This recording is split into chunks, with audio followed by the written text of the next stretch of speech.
Episode 27, titled Craft Rules of Behavior Statements, we place a firm, practical frame around how users are expected to act when they touch systems, data, and networks. A Rules of Behavior Statement, often shortened to ROB, is the document that makes expectations explicit before access is granted, not after something goes wrong. It is the user-facing compact that translates policy language into everyday obligations and consequences in plain words. When written clearly and acknowledged consistently, it becomes one of the quietest but most effective controls in the environment. The purpose of the rules of behavior is straightforward and non-negotiable. Define user responsibilities for access, security, and conduct in a way that leaves no room for guesswork. It explains what users must do to protect accounts, devices, and data, what they must not do because it introduces unacceptable risk, and how their actions will be monitored according to law and policy. The document should make the relationship explicit.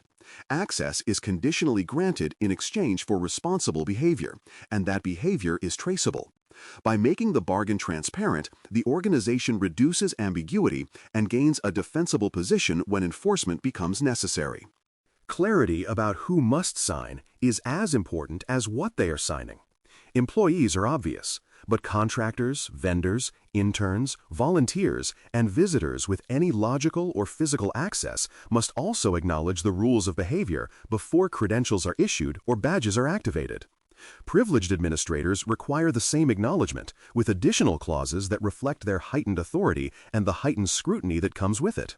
The statement should also account for service providers who access systems remotely under support agreements, binding them to the same expectations as insiders. When no role can slip between the cracks, the organization closes an often exploited gap. Acceptable use, prohibited actions, and monitoring expectations form the heart of user-facing guidance and deserve plain, unambiguous language. Acceptable use describes the constructive, job-aligned activities that are encouraged, such as using approved collaboration tools, securing screens when unattended, and reporting suspicious messages immediately. Prohibited actions name the lines that may not be crossed: sharing passwords, bypassing security controls, installing unapproved software, disabling protective agents, or attempting to access data outside one's role. Monitoring expectations should be transparent and lawful, explaining that network traffic, system logs, and activity traces may be collected and reviewed for security, safety, and compliance. When users understand both the do and the do not, they can steer confidently. Handling of sensitive data must be described with the specificity that real systems and audits require. The rules of behavior should identify approved storage locations, managed drives, sanctioned cloud repositories, encrypted databases, and explicitly forbid placing sensitive records in email drafts, personal cloud accounts, unmanaged devices, or ad hoc spreadsheets. If personally identifiable information, PII, sensitive personally identifiable information, SPII, or protected health information, PHI, appear in the environment, the statement should name them, give examples, and link them to stricter handling rules. Transport obligations matter too, including encryption in transit, approved file transfer methods, and portable media restrictions. This paragraph replaces folklore with instructions that people can follow and leaders can defend. Unique accounts, strong authentication, and credential safeguarding practices must be written as baseline obligations, not suggestions. Each individual receives their own account. Account sharing is prohibited because it erases accountability and undermines forensic clarity. Multi-factor authentication, MFA, is required wherever supported, with special emphasis on remote access, administrative consoles, and systems that process sensitive data. Users are responsible for protecting authenticators, tokens, codes, cards, or devices, and for storing recovery factors in a manner that prevents reuse by others. If password managers are approved, say so plainly. If certain authenticator types are preferred for phishing resistance, name them. The goal is to make the secure path the documented, supported default. Disciplinary outcomes belong in the same document because responsibility without consequence is not a control. The rules of behavior should state that violations may lead to counseling, retraining, access suspension, contractual remedies, or termination, depending on severity and intent.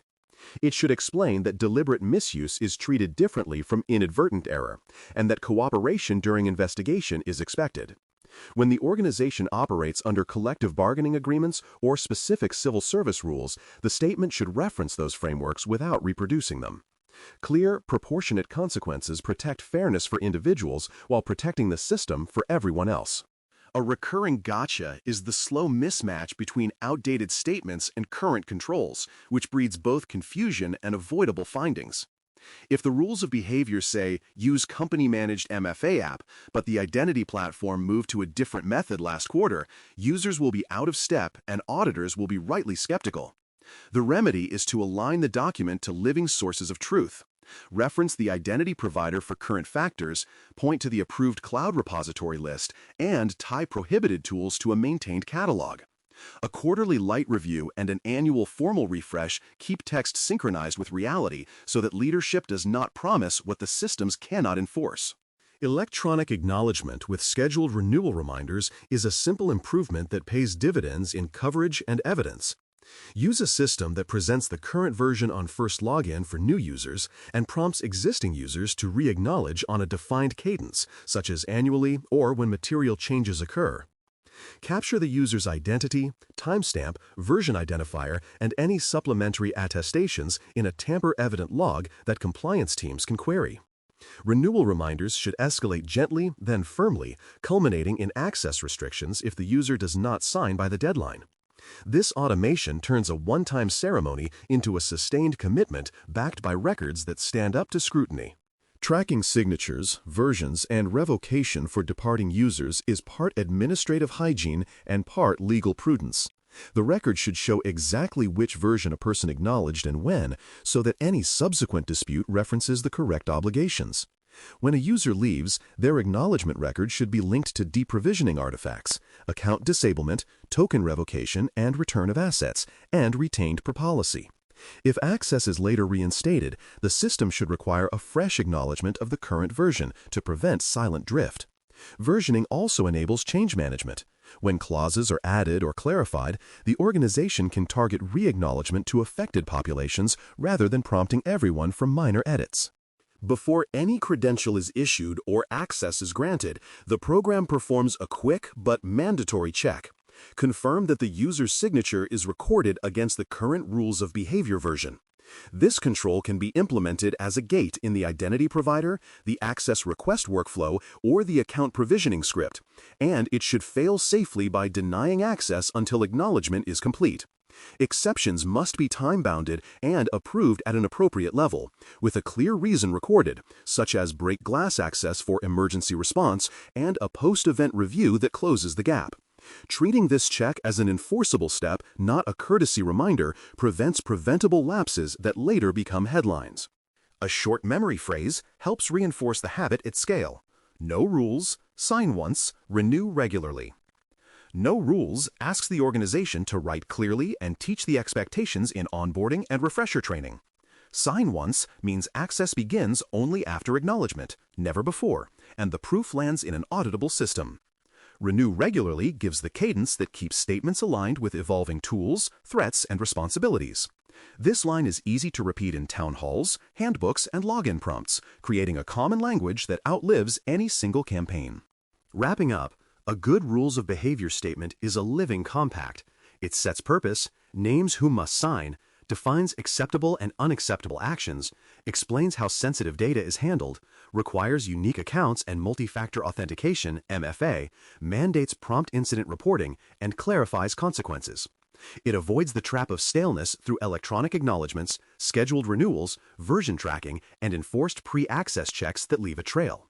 The next action is practical and finite. Finalize the updated statement text, configure the acknowledgments workflow, and schedule renewal prompts with a report that shows completion by population and by version. When that loop starts running, culture and control align, and users know exactly what it means to be trusted with access. Thanks for listening.